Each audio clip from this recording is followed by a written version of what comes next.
तो सदगुरु महाराज की अभी आपने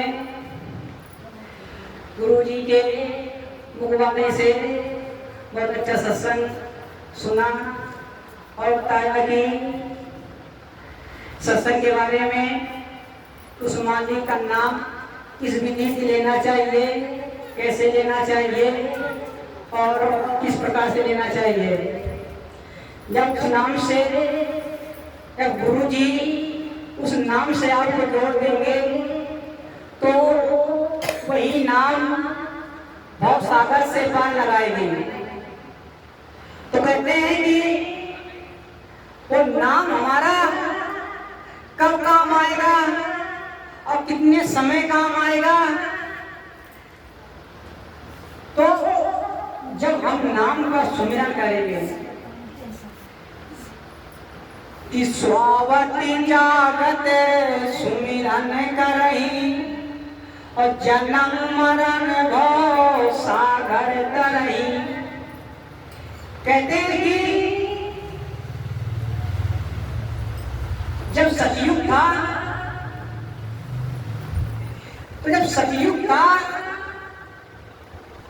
तो सतयुग में किनकी पूजा थी, कौन भगवान थे, इस भव सागर से पार लगाने वाले कौन थे, किसके नाम जपने से भव सागर मिल जाते से पार लग जाते थे। तो हर युग में हर समय में परिवर्तन होता चला आया। जब परिवर्तन होता चला आया तो हर समय हर युग में जब परिवर्तन हुआ तो हम किस समय में हैं और किस युग में हैं तो इसका भी परिवर्तन हुआ। तो जब सतयुग था तो सतयुग में किसकी पूजा होती थी, तो सतयुग ज्ञानी सब विज्ञानी और धैर्य ध्यान तरह सब प्राणी। जब सतयुग था तो उस समय विष्णु भगवान की पूजा होती थी सतयुग में और उम्र थी 1 लाख। मनुष्य की जो उम्र थी वो 1 लाख थी और विष्णु भगवान की पूजा होती थी। और 21 साल का इंसान होता था। तो ध्यान करने से ही वो परमात्मा मिल जाता था। क्यों ध्यान करने से परमात्मा मिल जाता था? इसका क्या कारण है कि उस समय कोई इतना पाप नहीं जानता था कि पाप क्या होता है। जैसे ही समय कोई पाप करता है, चोरी करता है या गलत काम करता है तो हमें डर किसका है? कानून का, कि अगर ऐसा हम करेंगे तो कानून मुझे छोड़ेगा नहीं, इस वजह से हम करते नहीं। इसी प्रकार उस समय डर था पाप का कि अगर मन से भी हम पाप करेंगे तो हमको वो पाप लग जाएगा, कानून के बराबर वो पाप था। तो ध्यान धरने से वो परमात्मा मिल जाता था। इसके बाद तुम्हारा फिर समय बदला। सतयुग तुम्हारा जब बीत गया, इसके बाद तुम्हारा समय कौन आया? त्रेता। जब त्रेता आया तो त्रेता में समय बदल गया। यूं बदला, भगवान भी बदल गए। भगवान आपके हो गए राम त्रेता में। और उम्र 1 जीरो कम हो गया। 1 लाख में 1 जीरो कम हो गया तो कितना बचा? 10,000। त्रेता में 10,000 उम्र बची और पूजा कौन सी हुई? आपकी यज्ञ की पूजा होने लगी। जब यज्ञ की पूजा होने लगी, उम्र 10,000 हो गई और इंसान कितने छोटा हो गया? 14 हाथ का इंसान हो गया। इसके बाद फिर तुम्हारा समय बदला। त्रेता जब चला गया तो तुम्हारा फिर द्वापर आ गया। जब द्वापर लगा तो फिर 1 जीरो कम हो गया। जब जीरो 1 कम हो गया तो उसमें आपकी उम्र कितनी हो गई? 1,000। और इंसान कितने हाथ का हो गया? 7 हाथ का। पूजा किसकी होने लगी? राधा कृष्ण की। और आपकी सतयुग में ग्रंथ थी आपकी पुराण, त्रेता में चली रामायण, द्वापर में गीता। हमने जब 3 युग बीत गए तो 3 युग के पता चल गया कि 3 युग में भगवान कौन थे। 3 युग, सतयुग के भगवान को पता लगा लिया, सतयुग की उम्र पता लगा लिया, सतयुग की ग्रंथ भी पता लगा लिया, उम्र पता लगा लिया। त्रेता में भगवान कौन थे इसका पता लगा लिया, उम्र पता लगा लिया, भगवान पता लगा लिया, पूजा पता लगा लिया। द्वापर में भगवान कौन थे इसका भी मालूम हो गया, पूजा कौन थी इसका भी पता चल गया, उम्र कितनी थी इसका भी मालूम चल गया, और कितने हाथ का इंसान था इसका भी मालूम चल गया, और कौन सी ग्रंथ चली थी इसका भी मालूम चल गया। अब तुम्हारा आ गया कलयुग, तो बताया कल युग कि कलयुग केवल नाम आधारा, और सुमिर सुमिर नर उतर पारा। अब कलयुग में हमें यह मालूम करना है कि कलयुग के भगवान कौन है, कलयुग की ग्रंथ कौन है, और कलयुग में उम्र कितनी है, और कलयुग में कितने हाथ का इंसान होता है, कलयुग का भजन कौन है, ये हमें मालूम करना है। जब जिस समय में है, जिस युग में है, उस समय के अनुसार, उस नियम के अनुसार अगर हम कार्य नहीं करेंगे, सवाल है, और नियम के अनुसार अगर सवाल नहीं लगाएंगे तो वो सवाल गलत हो जाएगा। जिस जीवन में हम हैं, जिस काल में हैं, और उस काल का अगर नियम नहीं लगाएंगे, उस नियम के अनुसार नहीं चलेंगे, तो हमारा ये जीवन नरक हो जाएगा, गलत हो जाएगा। तो इसलिए हमें ये पता लगाना है कि हम जिस युग में जी रहे हैं, जिस समय में हैं, उसके बारे में पता करना है। अब हम कलयुग जब लगा तो कलयुग में भी आपको एक 0 कम हो गया, उम्र कितनी बची, 100 साल की। अब बताइए, उम्र तो हम ले बैठे हैं 100 साल की, और पूजा कौन चल रही है, राधा कृष्ण वाली, राधा कृष्ण वाली पूजा है 1000 वाली। जब उम्र बैठे हैं 100 साल वाली और पूजा कर रहे हैं 1000 वाली, तो बताइए हमारे जीवन में कल्याण कैसे होगा, हमको प्रभु कैसे मिलेंगे। इसका मतलब है हम बहुत दूर हैं। उम्र ले बैठे हैं 100 साल की, पूजा कर रहे हैं 10,000 वाली, राम युग की पूजा कर रहे हैं, हम राम को पूज रहे हैं, तो बोलिए हमको मुक्ति कैसे मिलेगी, भगवान कैसे मिलेंगे। सतयुग वाली पूजा कर रहे हैं। अरे जिस कलयुग में जब वो नियम लगाओगे, वो कार्य करोगे, तब आपको मुक्ति मिलेगी। तो हमारे कलयुग में कौन गुरु हैं, तो कलयुग में कौन से भगवान हैं, तो कलयुग में हमारे भगवान हैं गुरुदेव। रास्ता किसने बताया, गुरु ने बताया। जिस समय जिसका समय था, राम का समय था, राम के समय में राम थे, और राम को सबके दर्शन होते थे।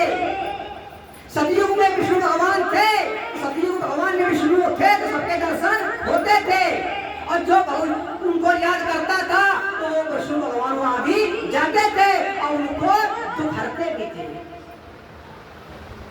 और अगर आप विष्णु भगवान होते, राम जी होते, कृष्ण भगवान होते, तो आप भी पुकारने में हमारे दुख दर्द में आते और हमारा दुख निवारण करते।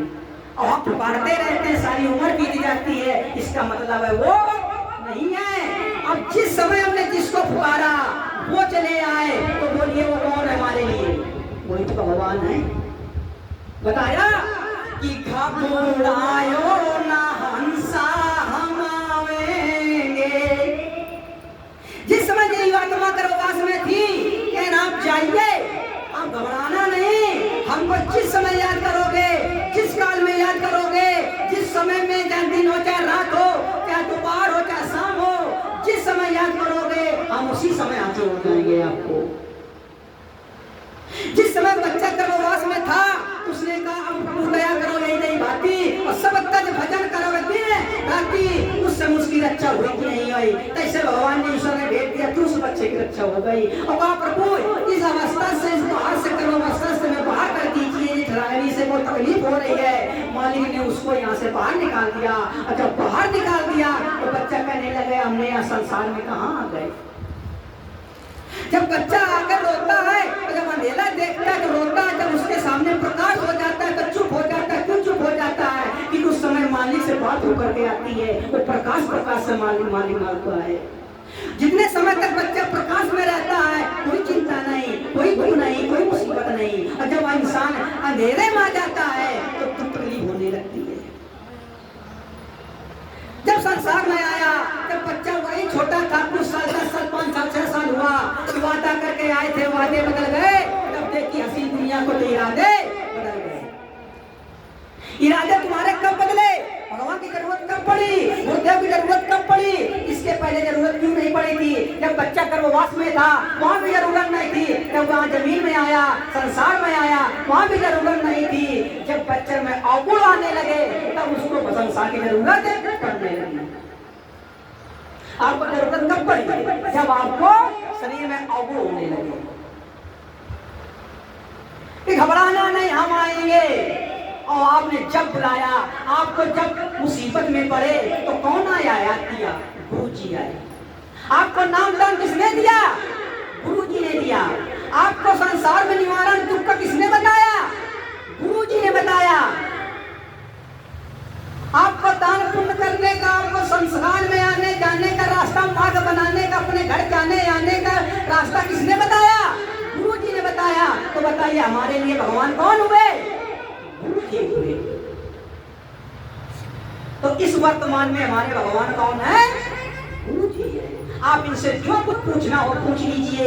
जिस रास्ते से जाना हो, जिस रास्ते में आना हो, एक ही इच्छा, इस लोक की इच्छा, उस लोक की, जिस लोक की इच्छा, किस लोक की बात पूछ लीजिए, वो आपको बता देंगे। आमने सामने बात हो नहीं हो रही है, आत्मा से परमात्मा से बात हो नहीं हो रही है। तो कलयुग के भगवान कौन है? गुरु जी। और कलयुग में उम्र कितनी है? 100 साल है। कितने हाथ का इंसान है? 3.5 हाथ का इंसान है। और कलयुग में ग्रंथ कौन है? कलयुग में ग्रंथ चली संविधान। आप संविधान जरूर पढ़ना। जिस तरह गीता भी पढ़ते हो, रामायण पर किसी वाले का संविधान जरूर पढ़ लेना। संविधान पढ़ लोगे तो आपका जीवन सफल हो जाएगा। और जिसने संविधान को पता नहीं है, नाना प्रकार के दुख होते हैं, उनको पता ही नहीं संविधान क्या होता है, उनको कष्ट भोग रहे हैं। किसी का आधार कार्ड नहीं बना, किसी का राशन कार्ड नहीं बना, जीवन बीत गया, किसी का नाम ही नहीं है, हक पड़ गया, मिलता ही नहीं है। क्यों नहीं मालूम? क्योंकि उसको संविधान नहीं मालूम है। तो कलयुग में है, कलयुग केवल नाम आधारा, सुमिर सुमिर नर उतरो पारा। तो नाम भी लेना है तो किस प्रकार से लेना है?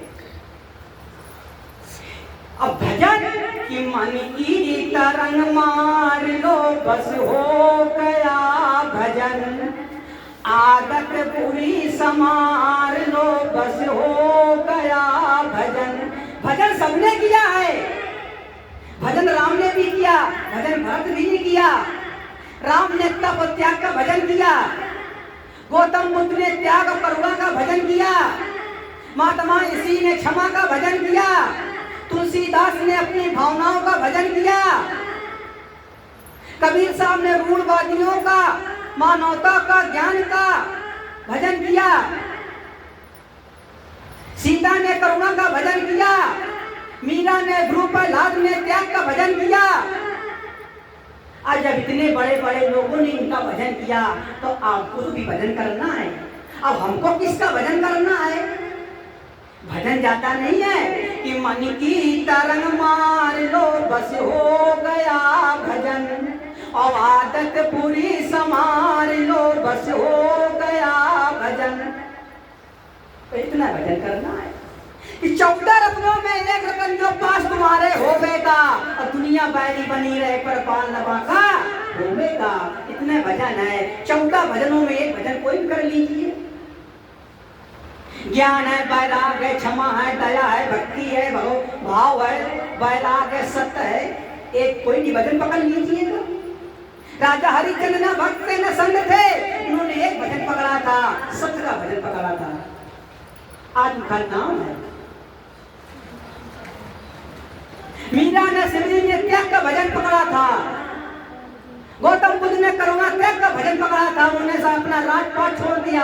राम ने त्याग तप का भजन पकड़ा था, उन्होंने घर द्वार राजपाट छोड़ दिया और जाकर भजन किया और गुरु की सेवा की। और उन्नत कहाँ है? उन्नत है सेवा में। सेवा पकड़ लीजिए, भक्ति पकड़ लीजिए, करुणा पकड़ लीजिए, दया कर लीजिए। पर यहाँ एक भी भजन नहीं है। जब तक ये भजन नहीं होगा, 14 रत्नों में एक भी रत्न पकड़ लो, एक भी नाव पकड़ लो, एक नाम पकड़ लो, उसी से पार हो जाओगे। पर सत्संग सुना तुम्हारा कहीं सदा किया मनमानी, अन्य सुनत गर्जना सतगुरु की पर चढ़ा न पानी। नाम लिया दिन रात मगर मन हुआ न महता है, और फुलन रसवा दौड़ भजन का कीने फायदा है। क्या फायदा है? भजन तो हो ही नहीं रहा है। तो एक भजन करना है। बड़े भाग से सत्संग हो रहा है, बड़ी मुश्किल से जय गुरुदेव की याद इस गांव में पधारे हुए हैं। बड़ी भाग इस संसार, इस गांव की, जिस गांव से संत लोग गुजर जाते हैं। जीव का और इंसान की तो बात छोड़ दीजिए, जानवर की पशु पक्षियों की निगाह पड़ जाती है तो वो भी मनुष्य का पाने का अधिकारी हो जाता है। हमारी तुम्हारी तो कोई गिनती नहीं है। इसलिए समय मिलता नहीं, ये बार बार समय नहीं मिलेगा, ना ये आने का मिलेगा, ना गुरुदेव का आगमन का मिलेगा, ना ये संगत का साथ मिलेगा। ये बहुत हमारे तुम्हारे बहुत पुण्य हैं कि अच्छी करनी कर लो भैया, कर्म करो ना काला। और सत्यनारायण देख रहा है तुम्हें देखने जाला, उस मालिक के दुकान में दुनिया भर का खाता। ये भजन है, ये सत्संग है। इसलिए समय न गवाइए, बहुत समय गया है। और जिसको नाम लेना हो वो आकर के हमारे गुरुदेव जी से ले लेना, इसके बाद समय नहीं मिलेगा। बोलो सतगुरु महाराज की।